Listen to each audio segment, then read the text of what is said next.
This tweet by Darren Dreger set off a huge discussion in Toronto and honestly in the whole NHL in general. Clearly, Brad Treliving was willing to give O'Reilly term and money to stay in Toronto because he really likes the player, but as Dreger said, money and term wasn't the issue. O'Reilly decided to look outside of Toronto. And Frank Seravalli also backed this up, saying that the Leafs really did try pretty hard to keep him, but the response they continued to get was that he wasn't interested in playing in Toronto. Like, there's probably so many people from Ontario, from the Leafs area, who are thinking, that's the dream. How could you turn down that type of money and term to play for the Toronto Maple Leafs? And you're from Ontario doing that? How? But the reality is, there's so much more to it than that, as we found out in the subsequent weeks. And it's weird, because as soon as Ryan O'Reilly signed that contract with Nashville, he was villainized by a large portion of the Maple Leafs fan base. I'm not saying all, because there's a lot of people who are still happy for him, but there's also a large portion of people who all of a sudden hate Ryan O'Reilly now because he turned down the Leafs offer and signed with the Preds. Here's the thing though, O'Reilly talked about it today,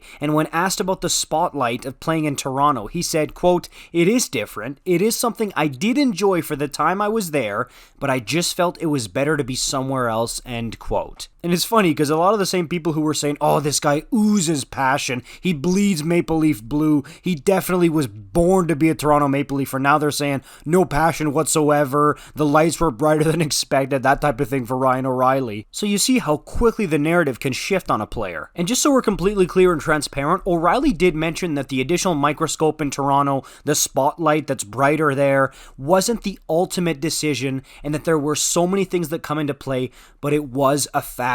And that's ironic because O'Reilly's nickname in Toronto was the Factor. And it's wild because Luke Shen, who Leaf fans absolutely adore, followed Ryan to Nashville, or maybe Ryan followed him. Either way, they both end up in a place far away from Toronto. And I think that's their right. I mean, they did nothing wrong. They gave everything they had for the blue and white. They played their hearts out for the Toronto Maple Leafs. There's nothing more you can ask from them. They did their jobs, and they are fully within their rights to go to Nashville. It's an awesome city, I get it. But I do also feel bad because those are two guys, it did really feel like they fit like a glove in the Toronto market, and it's sad to see them go, but again, they don't deserve a bunch of hate. Like, they made this decision.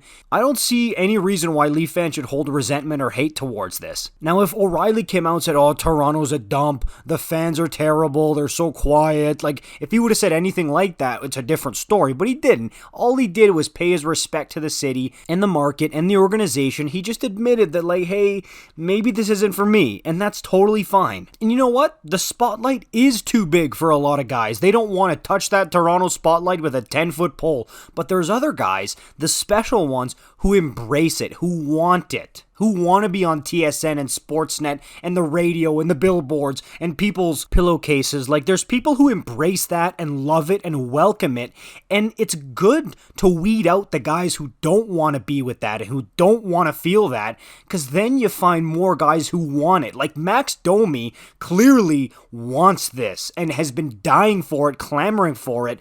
That's the type of guy that should be a Toronto Maple Leaf, not Ryan O'Reilly, who maybe isn't crazy about it. So honestly, this is a blessing in disguise, and the spotlight is only too big for some guys. It's not too big in general. Like, people will say, oh, the spotlight's too big in Toronto. Yeah, for some guys. But there's a lot of other guys who will say, give me the spotlight. I want it. And the fans are going to recognize that, and they're going to appreciate that, because it's a special place to play, and this is honestly good news. And I love Ryan O'Reilly even now for being honest about this and not sticking around when he didn't really want to. Of course, I want your opinion on this in the comments down below. Like, comment, subscribe if you're new. I'll see you in the next one. Peace out.